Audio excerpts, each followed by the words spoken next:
ನಮಸ್ಕಾರ ವೀಕ್ಷಕರೇ, ಜಾತಕ ಪಕ್ಷಿಯಂತೆ ನಾವು ನಿಮಗೆ ಕಾಯ್ತಾ ಇದ್ದೆವು KEA ಕೌನ್ಸಿಲಿಂಗ್ ಯಾವಾಗ ಅಂತೇಳಿ. KEA ಕಡೆಯಿಂದ ಗುಡ್ ನ್ಯೂಸ್ ಬಂದಿದೆ. ಆಪ್ಷನ್ ಎಂಟ್ರಿ ಲಿಂಕ್ ಕೂಡ ಬಿಟ್ಟಿದ್ದಾರೆ, ಅದರ ಡೇಟ್ ಕೂಡ ಬಿಟ್ಟಿದ್ದಾರೆ. ವಿದ್ಯಾರ್ಥಿಗಳೇ, ಈಗ ಅಗ್ರಿ, ನರ್ಸಿಂಗು ಮತ್ತು ಇಂಜಿನಿಯರಿಂಗು, ವೆಟರ್ನರಿ ಇವು ಮಾತ್ರ ಸೀಟ್ ಮ್ಯಾಟ್ರಿಕ್ಸ್ ಬಂದಿದ್ದಾವೆ. ಅವಕ್ಕೆ ಮಾತ್ರ ಆಪ್ಷನ್ ಎಂಟ್ರಿ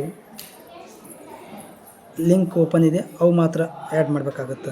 ಉಳಿದ ಕೋರ್ಸ್ಗಳದ್ದು ಇನ್ನೂ ಬಿಟ್ಟಿಲ್ಲ, ವೇಟ್ ಮಾಡಿರಿ. ಬಿಟ್ಟ ತಕ್ಷಣ ನಾನು ನಿಮ್ಗೆ ಅಪ್ಡೇಟ್ ಕೊಡ್ತೀನಿ, ಅವಾಗ ಹಾಕೋತ್ರಿ. ಬಟ್ ನಿಮಗಿಲ್ಲಿ ಶೆಡ್ಯೂಲ್ ಕೊಟ್ಟಿದ್ದಾರೆ. ಇವತ್ತಿಂದ 20/6/2026ರಿಂದ 30/6 ಅಂದ್ರೆ 10 ದಿನಗಳ ಟೈಮ್ ಅದಾವೆ. ವೇಟ್ ಮಾಡಿರಿ, ಗಡ್ಬಿಡಿ ಮಾಡ್ಕೋಬೇಡ್ರಿ. ವೇಟ್ ಮಾಡಿ ಆಪ್ಷನ್ ಎಂಟ್ರಿ ಮಾಡ್ಕೊಳ್ರಿ. ಎಲ್ಲ ರೀತಿ 100 ಸಲ ವಿಚಾರ ಮಾಡಿಕೊಂಡು ಆಪ್ಷನ್ ಎಂಟ್ರಿ ಮಾಡ್ಕೊಳ್ರಿ. ಅದ್ರ ಜೊತೆಗೆ ನಿಮ್ಮದು 15ನೇ ತಾರೀಕಿಗೆ ಫಸ್ಟ್ ರೌಂಡು ರಿಸಲ್ಟ್ ಬರ್ತದೆ. ವೇಟ್ ಮಾಡಿಕೊಡ್ರಿ. ಅಲ್ಲಿವರೆಗೂ ಎಲ್ಲರೂ ನಿಮ್ಮದು ಆಪ್ಷನ್ ಎಂಟ್ರಿ ಮಾಡಬೇಕಾದ್ರೆ ನಾನು ನಿಮಗೆ ಆಲ್ರೆಡಿ ಇದೆ ಲಿಸ್ಟ್ ಮಾಡ್ಕೊಂತೇಳಿ, ಆ ಲಿಸ್ಟ್ ಪ್ರಕಾರ ಕಾಲೇಜುಗಳನ್ನು ಆ್ಯಡ್ ಮಾಡಿಕೊಂಡ್ರೆ ನಿಮಗೆ ಒಳ್ಳೆಯದು. ಏನಾದರೂ ಮಾಹಿತಿ ಬೇಕಾದರೆ 8970270674ಗೆ ಕಾಂಟ್ಯಾಕ್ಟ್ ಮಾಡಿಕೊಡ್ರಿ. ಮತ್ತೆ ನಿಮ್ಗೆ ಅಪ್ಡೇಟ್ ಕೊಡ್ತೀನಿ.